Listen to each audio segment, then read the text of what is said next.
Hello, everybody, and welcome to the very first panel for YAgoesvirtual with the path to publishing. I'm here with four amazing authors, and we're going to talk about their books and their path to publishing. I'm your host today, Mike Lasagna, the Excitable Bookseller, and we're going to just take a few minutes, and everyone is going to introduce themselves and their books.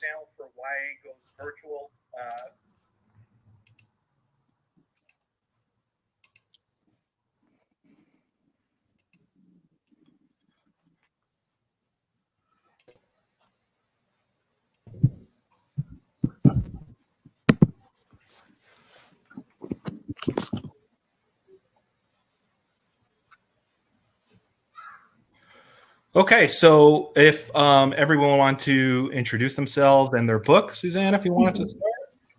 Hi. So we're live now? Okay. Yep. All right. I'm Suzanne Park. I'm a second generation Korean American who grew up in Tennessee, and I write nerdy romantic comedies featuring Korean American protagonists.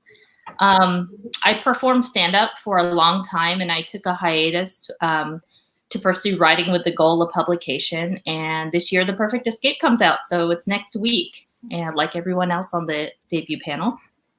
So The Perfect Escape is a young adult romantic comedy, and in this book, the protagonist, Nate Kim, he's a Korean American. Yes, that book.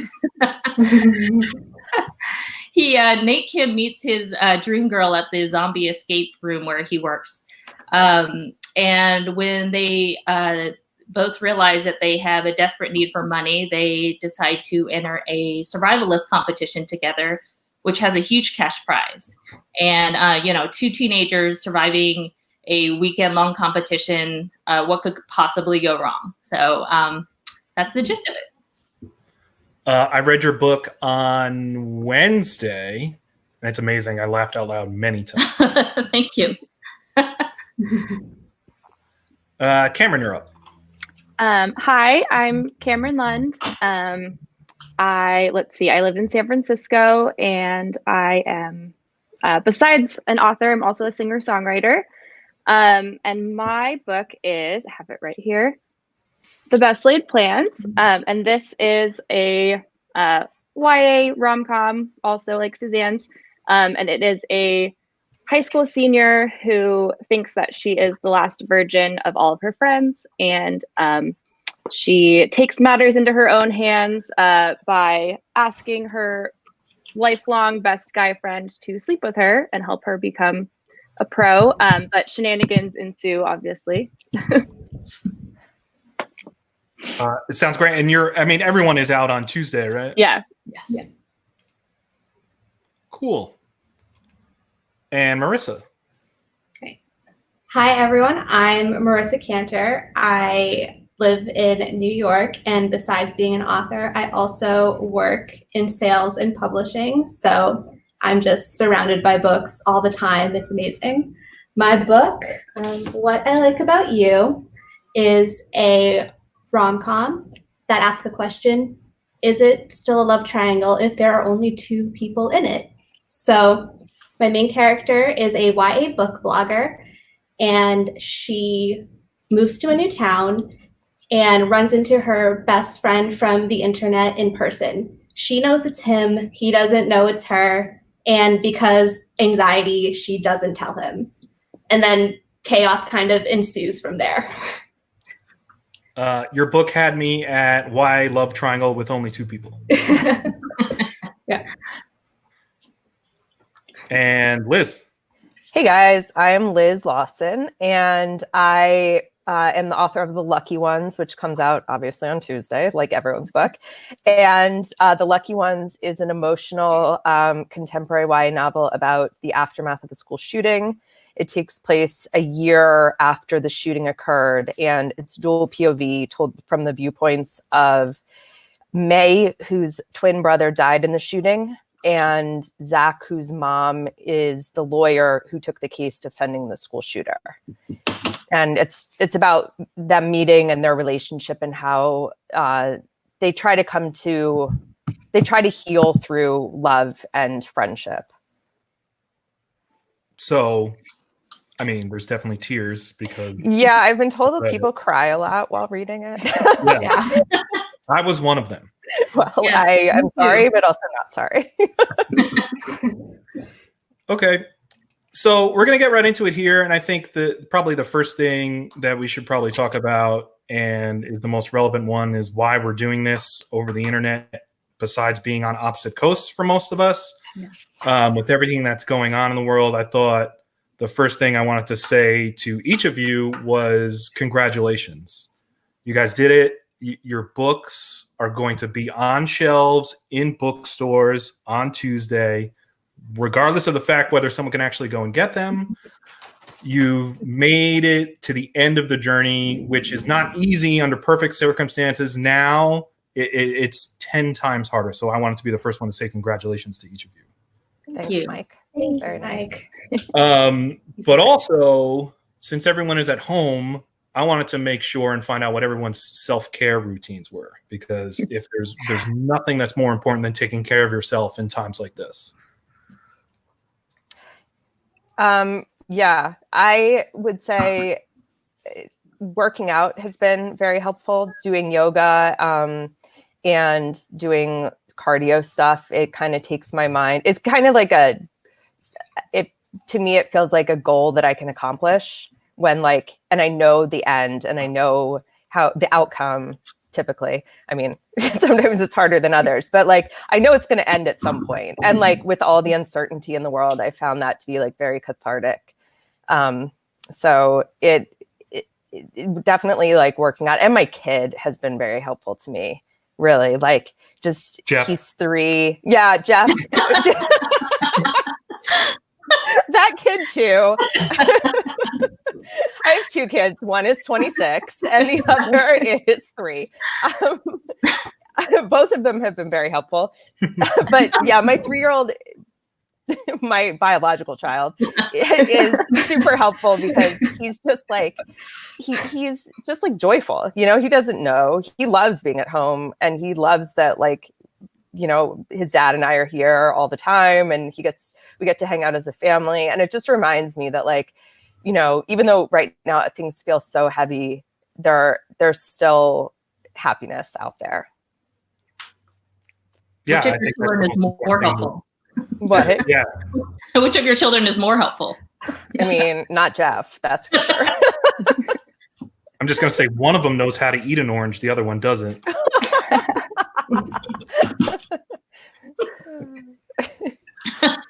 I couldn't help myself.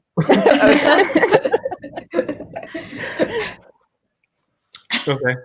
And what are you doing? I mean, you're in New York City, Yeah. I'm also in New York, but I'm upstate, so I know. But what's it like down there?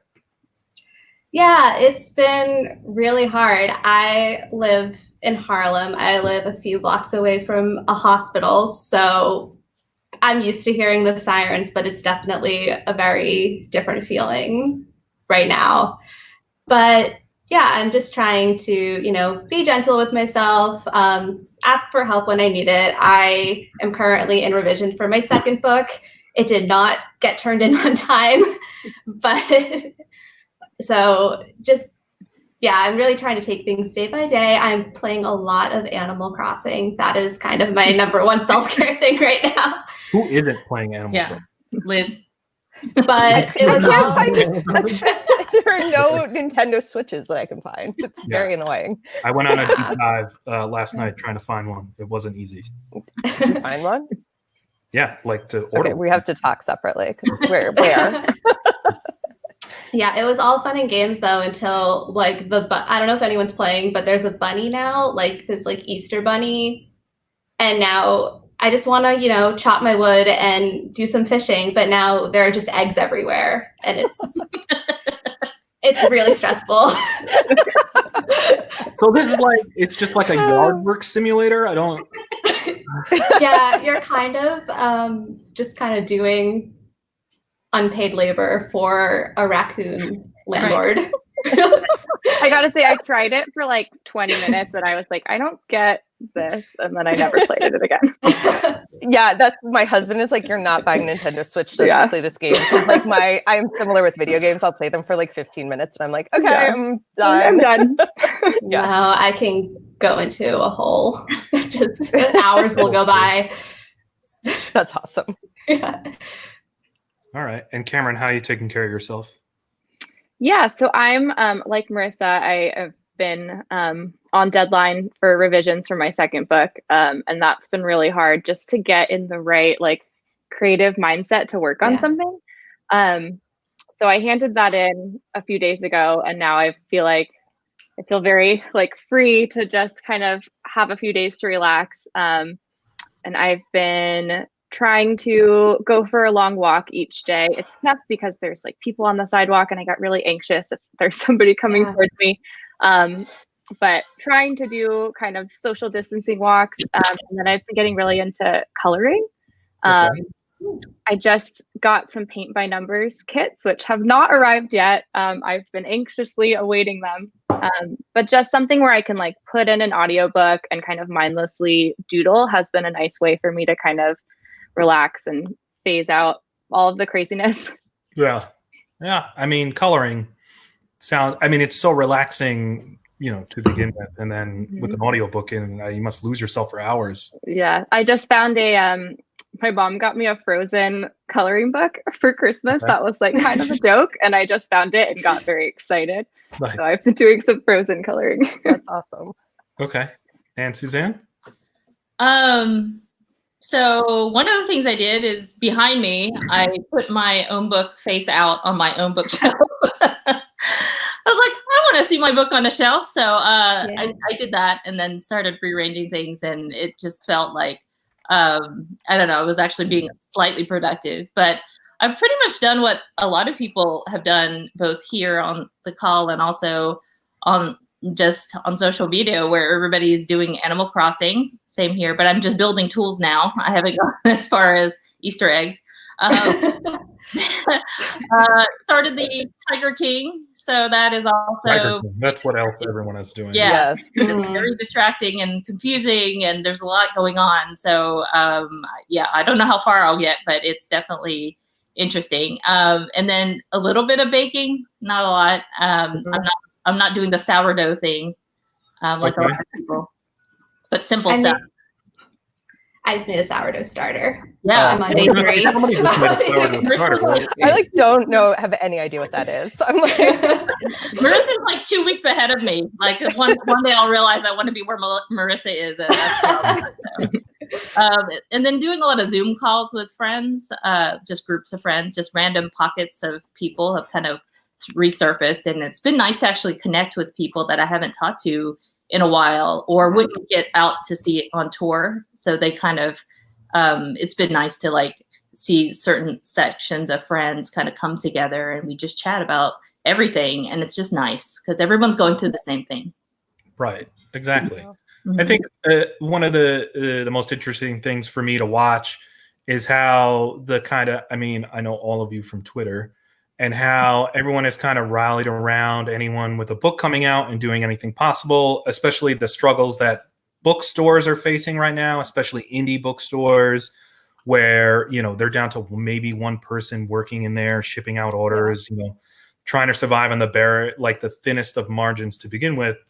So it was really nice to see in the last couple of weeks, everyone kind of come together and talk about everyone's books and do whatever was possible to kind of help anyone else. So that was really cool. Yeah, for sure. Nice. So I wanted to get into my questions. So my first question was going to be like, what was a brief overview of your publishing journey to this point? Are you agented because of a contest? Did you see a mentorship? Did you do the more traditional route? How did you get to where we are right now? And so I want to start with you, Suzanne.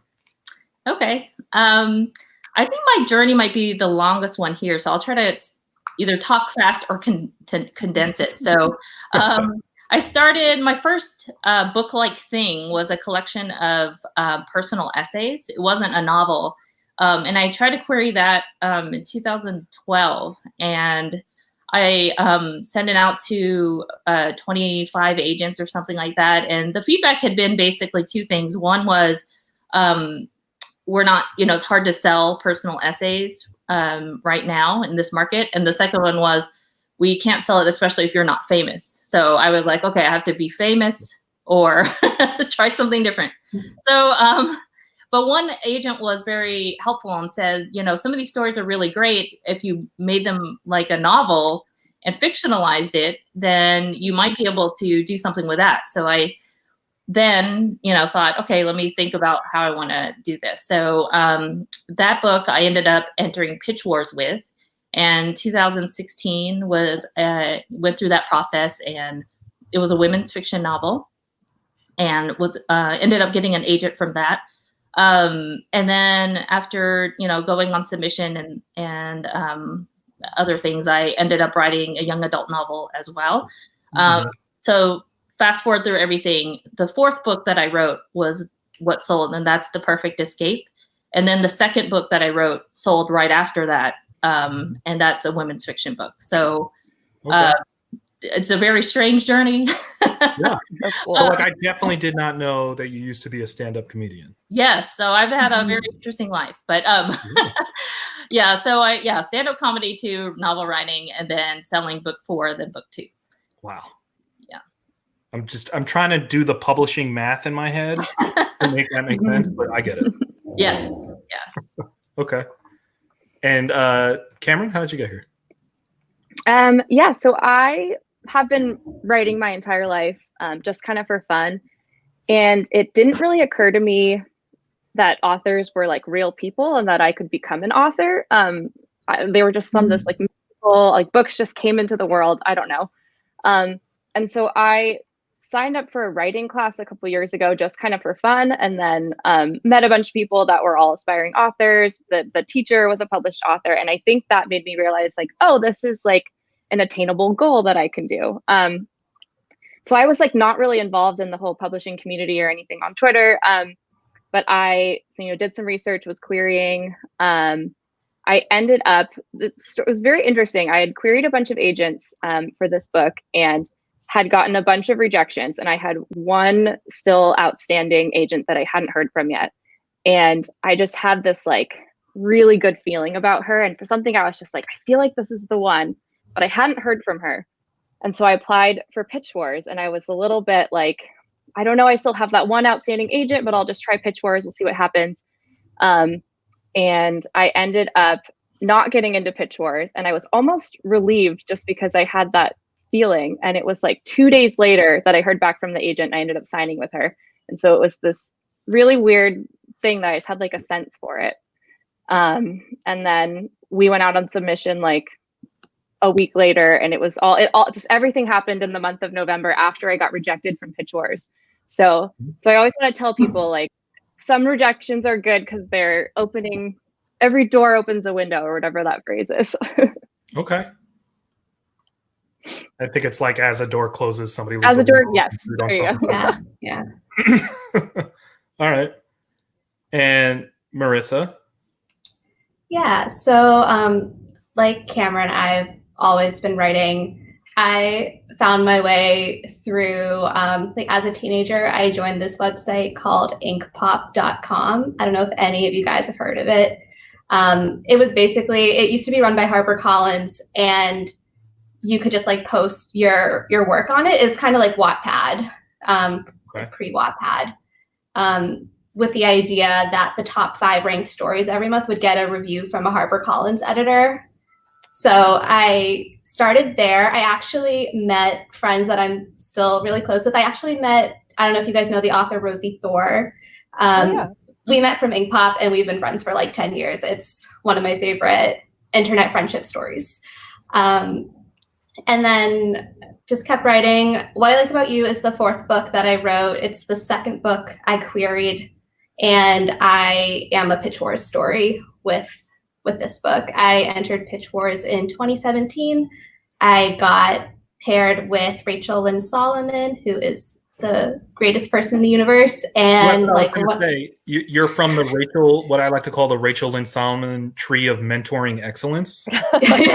Because I feel like every book that Rachel has helped like mentor and every writer I've absolutely loved. So Yeah, she's the best, and we're so lucky to just like have her, and I'm so lucky that like our friendship has just continued from there. So yeah, I worked with her to revise for a couple months.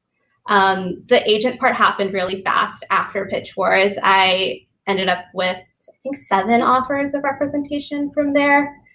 So signed with the agent really quickly, went on sub a couple months later, and then the sub part was slow. I was on sub for about 6 months, which definitely isn't long in terms of being on sub, but when you're living it, it feels like forever. yeah. But yeah, and then I found my editor match at Simon and Schuster, and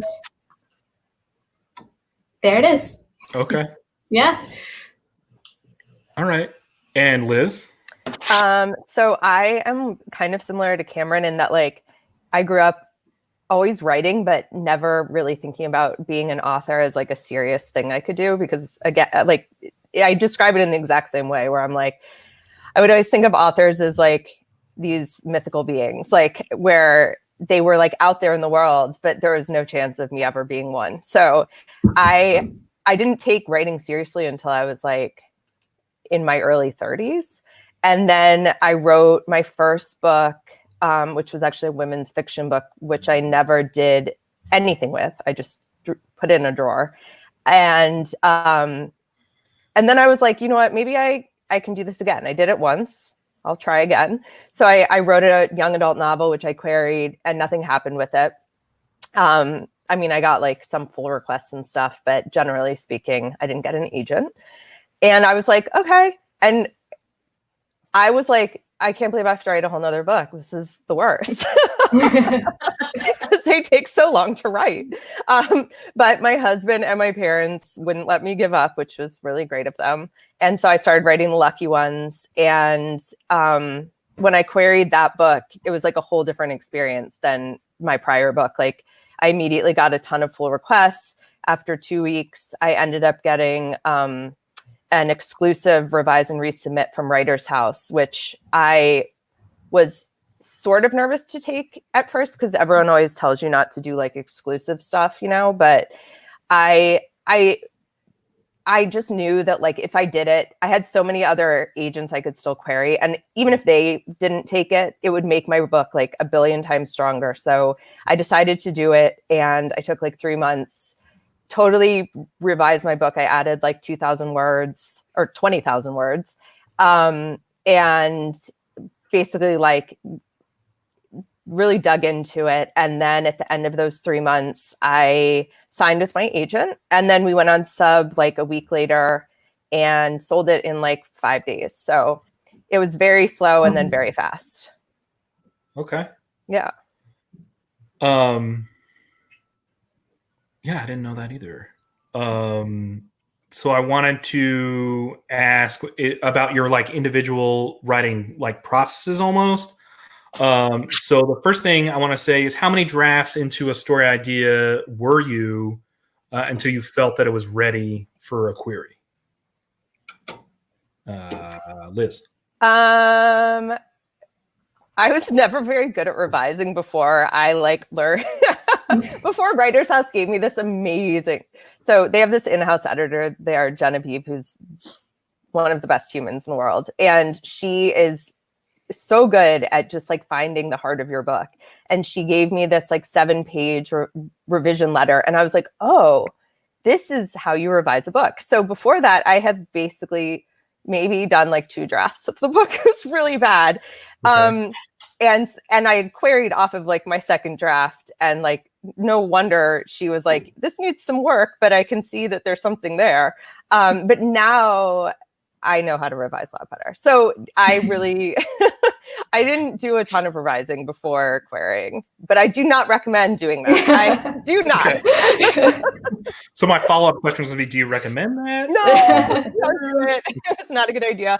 I mean, clearly I needed a lot of revising after I queried because I took 3 months and revised. So don't do that. Okay. And I mean, Marissa, your book came off of Pitch Wars, correct? Yes. Okay. So what was that process like for drafting and submitting? So I started drafting this book the January 2017, and then I entered 2017 Pitch Wars. So it was kind of a fast draft process. I entered Pitch Wars the year before with a different book, the book that died when I was querying it. It was kind of like my last shot with that book, I felt. And then when it didn't get into Pitch Wars 2016, I kind of thought, okay, like this is a sign. It's time to maybe just put it away, move on, try something new. And then what I like about you just kind of like poured out of me over this, like, I think 4-month period. I did like a few quick revision passes before I submitted to Pitch Wars. And then from there, tore the book apart and put it back together, working with Rachel. Wow. Yeah. Okay. That's like, I feel like having no concept of how long it takes to draft a book, because I can't do it. Like I feel like 4 months is very quickly. You're starting to. I'm generally a fast drafter anyways. It doesn't mean that they are good drafts, but when I get into it, I can usually like bang out a book in about 6 months is pretty normal. What I like about you, it was particularly fast. Okay. Yeah. All right. And Cameron, how did it go for you? So something interesting about the Best Laid Plans that a lot of people don't know is that it originally, this plot bunny started out as a screenplay. And then I decided to turn it into a book, but the book is so completely different that like the 2 main characters in the screenplay were the same, but like every other side character is different. Like the tone is very different. The screenplay was very like super bad kind of tone. But so I kind of took the same plot structure and then wrote it into a story. But I'm very like fix as I go. So as I'm writing, you know, I'll write a new scene and then I'll go back and kind of rework the beginning to make sure it all kind of makes sense with what's happening. So by the time I get to the end of a draft, it's like I've already reworked it so many times that it's like pretty polished. So I would say if you include all those times and going back, it's like 1 million, but probably like three drafts or something total before getting ready. But I was very of the mindset of like, I always like think it's ready to go, but I have a hard time like letting go with like, I want it to be as good as I can possibly make it before I'm going to query anybody. So it's like, I definitely waited a long time and kept going back until I felt really confident in it. So you revised as you drafted? Mm-hmm. Wow. My mind can't handle that. That's crazy. So, I mean, in the querying process, what was the conversation like? What was the realization that the agent, you know, that you ended up with was the right one for your book and your work? I don't know. I just feel like it was, again, what I was saying of like, I just got this vibe that she was right. And then immediately on the phone, we just clicked and I just knew that it was going to be a really good partnership. And I had, you know, I'd gone over it so many times and revised it so much that when I signed with her, she had a few comments for me and we fixed a couple things, but we went out on sub a week after I signed with her. So it was like a really fast turnaround. Okay. And Suzanne, how many drafts of The Perfect Escape were there before you were querying it? So I'm the opposite of, I think, Marissa and Cameron. For this draft, it was just a really messy first draft. So it was a whirlwind of 5 months and 50,000 words. And it's basically just a lot. It's like 90% dialogue. And then some plot points in there. But it was just to get an idea of how this whole thing was going to work with so many things that I wanted to put in that were important to me. So anyway, so it was a 50,000 word rough draft, and it ended up being, I think in the end, mid-60s. So, you know, a lot of work went into the revision process. So I'm a slow drafter, but a fast reviser. So I kind of wrote the draft very messily and then kind of went back through a round or two to clean it up and, beef it up too. Then I went to Critique Partners, I have a writing group, and then also beta readers. And they were super helpful. And oh my gosh, we have a little guest. Sorry, guys. Okay. He's so interested in this whole journey. I know. Yes. Hi. Yeah. So that's it. Okay. It was, just going through a lot of eyes after I had finished it to a point where it wasn't embarrassing and they could give me feedback that was helpful, so that when we finally did give it to my agent, it was pretty polished.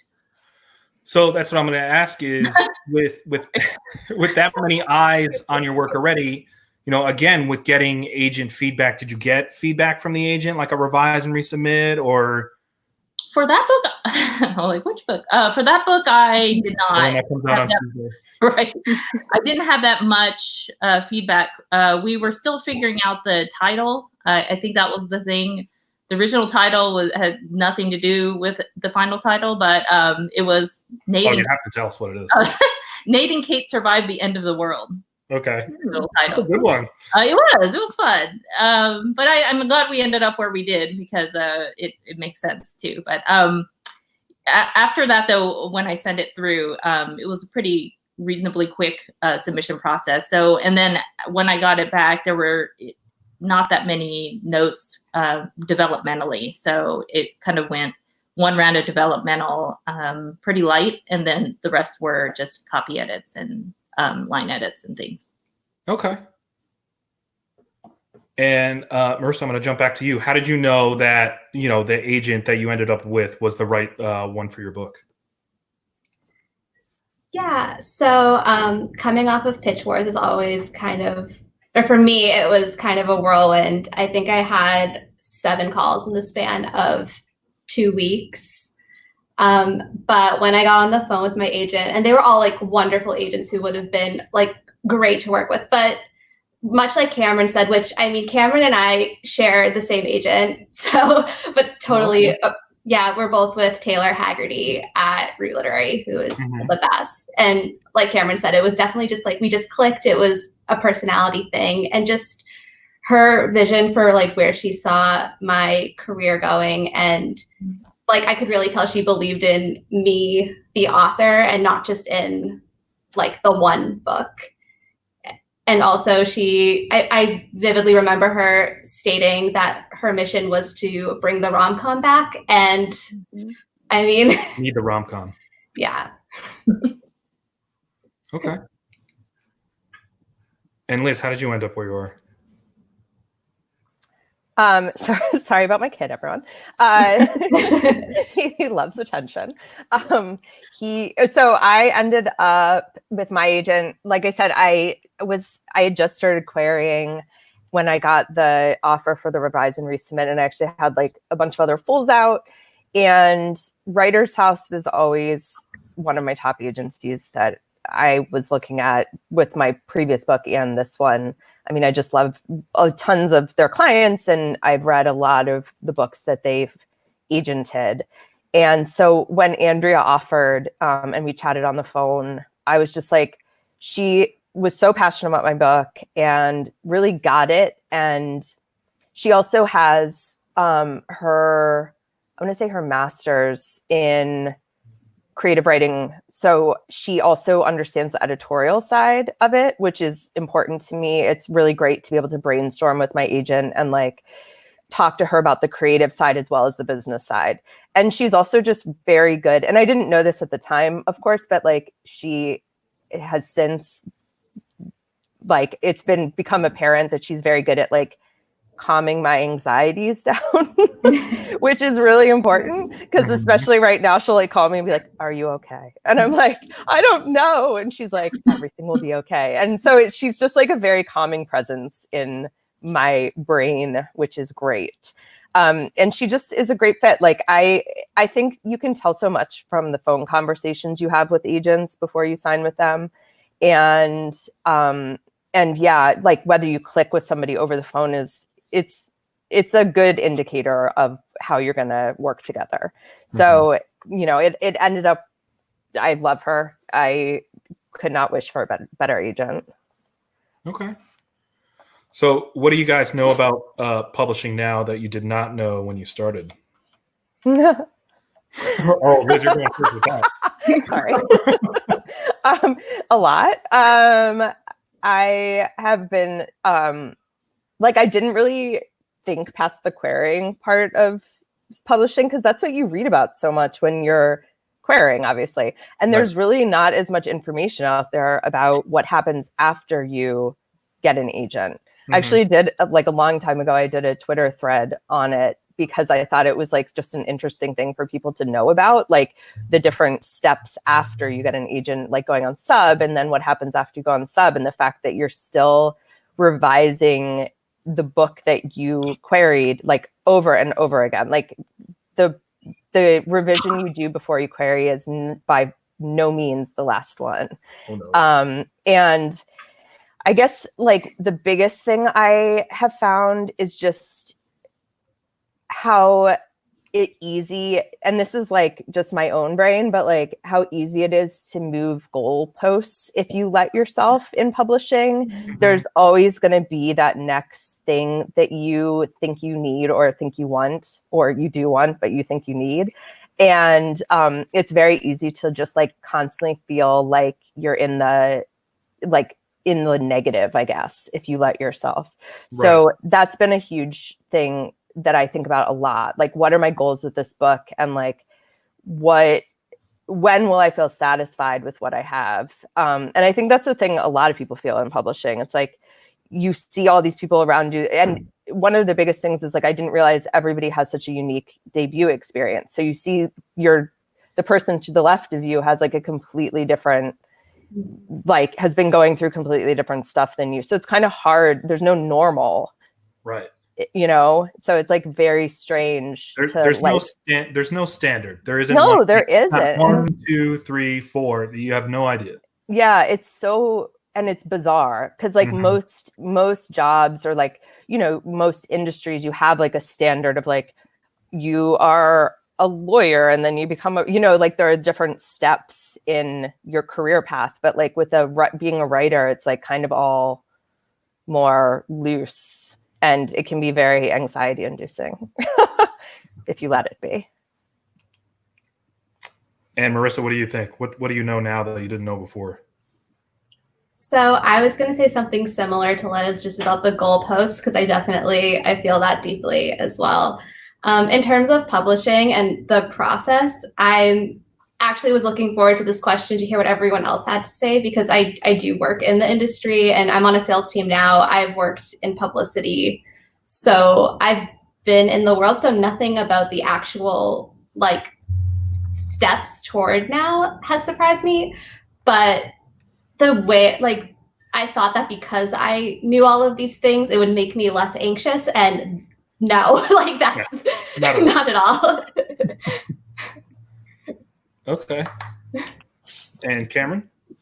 Yeah, so I'm kind of the opposite of Marissa in that I knew absolutely nothing. And I did all of the research on, like, I researched how to write a query letter. I knew that process down, but yeah, there's not a lot of information about what happens after. I didn't even know that like going on sub was a thing. It was just kind of like, oh, your book is out, and like, oh, now we have an offer. And I kind of found out about all of that terminology after.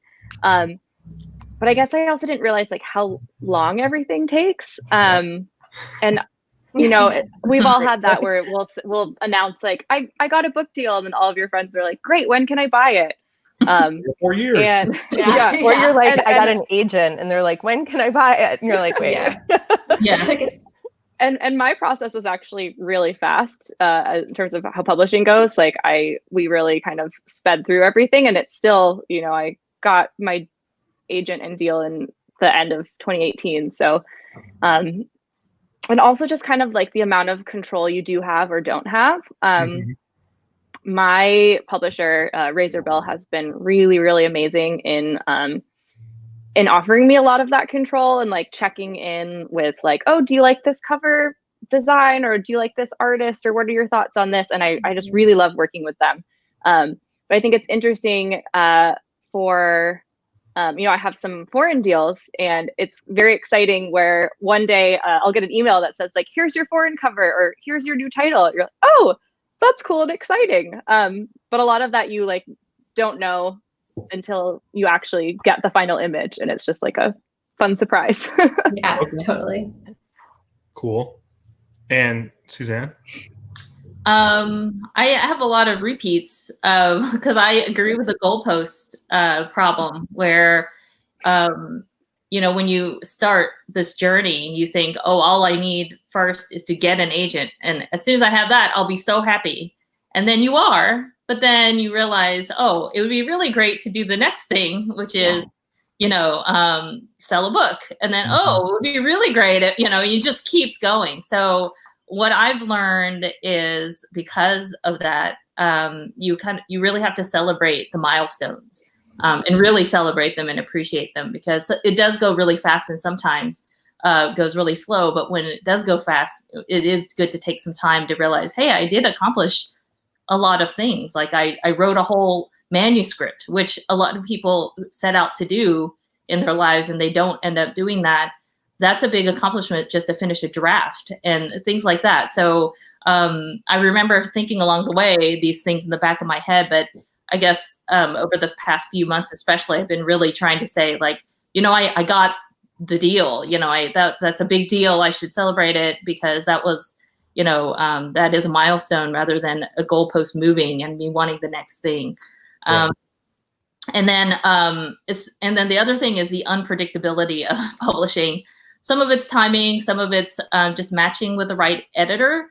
That I can't say is how important that is, because when you find an editor that really gels with you, and luckily for both books coming out for me this year, they're really just really get my humor. They understand what the characters are trying to accomplish and what their motivations are. It's really important to find that good match. And then again, the industry timing and just me having been on sub a few times, I could see that you can't predict anything. And especially for somebody that likes to be somewhat of a planner, you don't have enough control to be a planner in this in this job. So you end up kind of having to learn how to go with the flow a lot. Okay. So my last question is completely different. It's not about publishing. It's about you being a fanboy or girl. And it's literary last meal. Okay, this is a holdover from when I was a cook and we used to play this all the time. So you get one author, living or dead, and one topic, and that's the last book you're ever going to read. Who wants to go first? Wait, I'll so go first. Give Ashley Poston some Star Wars, and I'm gonna read it up nonstop, and I'll be fine. You can kill me the next day as soon as So one author to write about one topic. Yep. Okay, I like that. I would say, that book already kind of exists, but I would love for Agatha Christie to write something about like a current day mystery or something. Like, I know I'm not being specific, but I think I love her books. And I think seeing how she would modernize a little bit would be really interesting.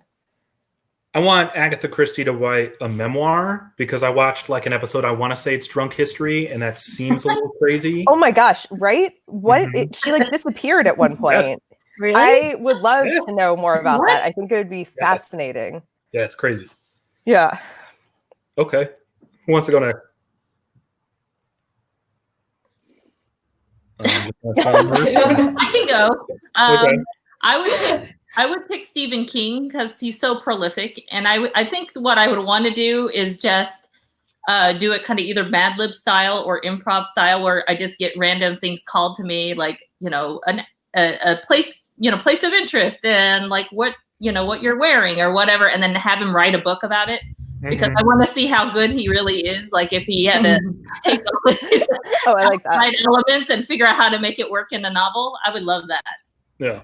Okay. Yeah, that sounds interesting for sure. That's cool. Who wants to go next? I'll go. Okay. So I was thinking, so the author who I was obsessed with when I was a kid that made me want to become a writer myself is Gail Carson Levine. Okay.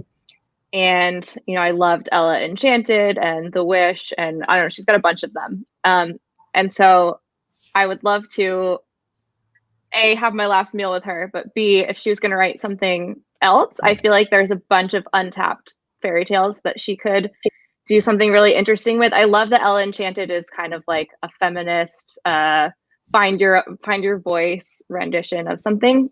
So I think there's other really cool stories she could do. Okay. That's awesome. All right, Marissa, you had the most time. I guess I'm left. So the first YA book I ever read was All American Girl by Meg Cabot. Okay. Yeah. So I would want Meg Cabot to do a sort of like reboot style, like Where Are Sam and David Now? From All I would read that so fast. All right, sounds good. Yeah. So does anyone in the chat have any questions? We've got a couple of minutes left. Oh my gosh, there are people here. I'm just Yeah. Sorry. Scared to touch anything and Yeah. make something happen accidentally. Yeah, we kept losing you.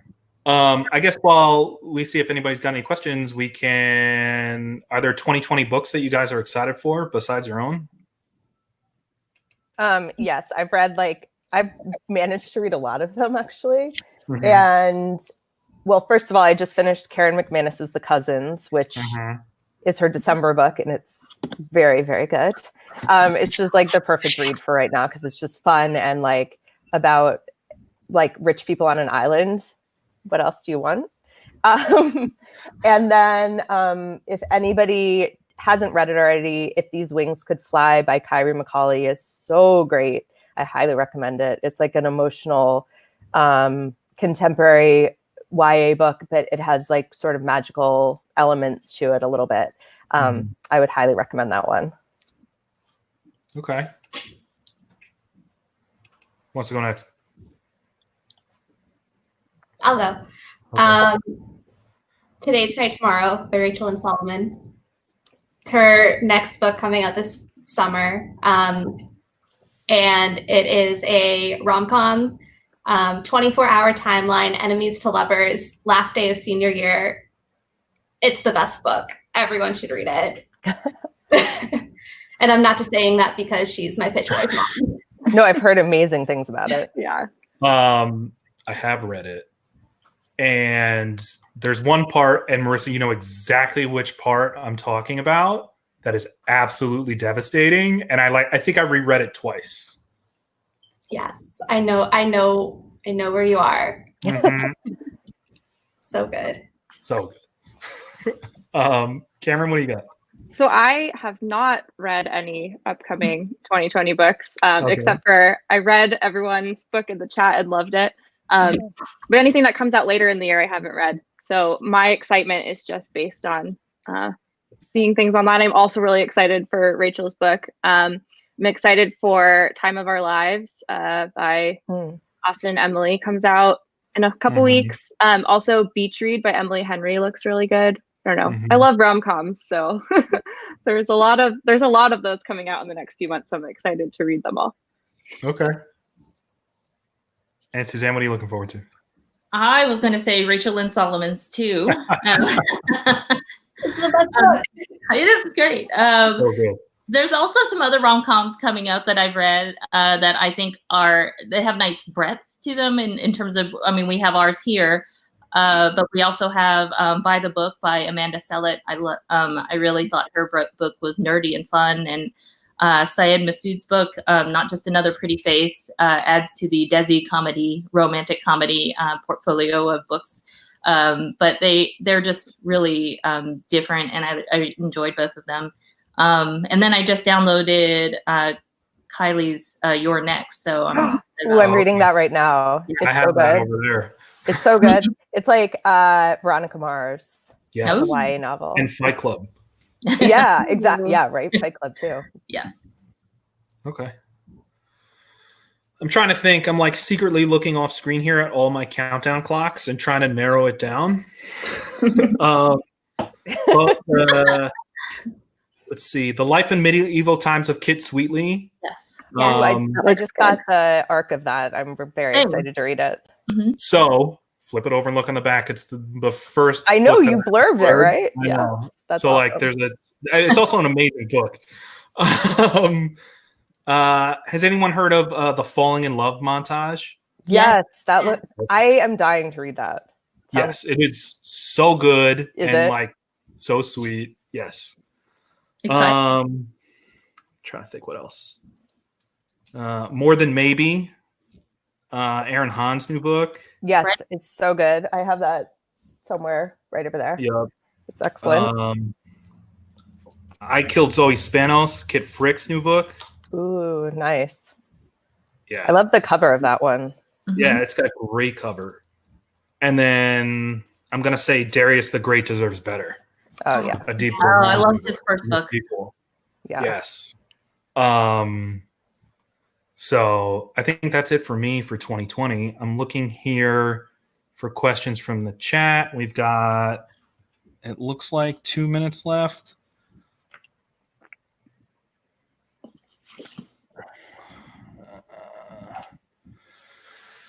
So here's one. How important is it to take a creative writing course as an aspiring author? Do you recommend any particular courses? Did anyone do like a creative writing course in college, before or after? Yeah, I mean, I was an English major in college, so I took a bunch. But after I started when I started like thinking about actually writing a book, I took a bunch of classes. I love taking classes. I'm a huge dork like that. But I would be in school forever if I could. But I really liked several of the courses, but I found I took a bunch of short story classes, and I found those to be actually the most helpful in terms of like overall structure. My teacher was amazing, and it was really great because you could workshop a whole piece in a class versus like a novel writing class where you're just like doing chapter by chapter and you usually don't get even close to through the entire book in the class. So I would definitely recommend people look into short story classes. I really do think that that's a great way of like thinking about story. Sorry. Yeah. Wait. I've taken some classes and really loved them. But I think what like the most important thing that I got out of those classes is finding a critique group. Just finding like-minded people that I can share trade drafts with and stuff. Shout out to the Uneventables. I think there's some of you guys watching. But I really think that has stepped my writing up a lot. And classes are valuable, but if you can't afford a class, there's also a lot of great books that you can use. Save the Cat has been really helpful to me in terms of plot structure. There are a bunch of books. I took some writing classes. Let's see, none of them at the beginning were about anything useful for novel writing, really, except to get into the practice of writing more often than I had normally done. I think that's what's great about some of these that might not be novel writing classes, is just to get creative and putting things down on paper. Then I have taken workshops, and I think some of those have been kind of helpful, either as an extension of a conference or some sort of retreat, and then actually doing that. But I agree with Cameron, where a lot of these craft books have been pretty helpful to me, because I can actually sit with them and flip through them at my own leisure and kind of know what kind of things I need to go back to. So I think The Plot Whisperer was good, and Save the Cat, and some of Lisa Cron's books, The Story Genius and Wired for Story. Some parts of them have been helpful. Okay. Yeah, I was just going to recommend Story Genius. I just read it like over the holidays, because I'm very much like, I call myself a plantser. Like I don't really plot, but Story Genius changed everything for me. Okay. Yeah, and I was also a creative writing minor in college, so I did the whole workshop thing. It wasn't especially helpful for me just because I went to a university where all the writers in those classes were very much like guy in your MFA type people, and then I was like writing my rom-coms and like so it was very different. But finding your people, your critique partners, that's to me is way more valuable than an actual class. Okay. So like how there's no singular publishing journey, there's really no singular answer to that question. Yeah. Whether creative writing classes will really help you. I think the common thing that all of you said is really critique partners and like more book and plotting resources, right? Yeah, like workshopping. Yeah. Like whether with critique partners or whoever. Like I never had critique partners before. Like I got a book deal. Okay. So it was like imposter syndrome really, but like I think that like workshopping in the classes I took was like the equivalent probably. And yeah, I think it's really helpful. It makes you grow as a writer. Okay. I think we're out of time. I think that's it. All right. So I just want to say thank you for everyone for coming and answering all of my crazy questions about publishing and what you're doing during quarantine. Thank you for moderating, Mike. This was great. Oh yeah, absolutely. This was a blast. And thank you everybody for watching. Thank you everyone for watching. Thank you. And check out our books if you want to. They're available for sale. Yeah, absolutely. Pre-order all of them.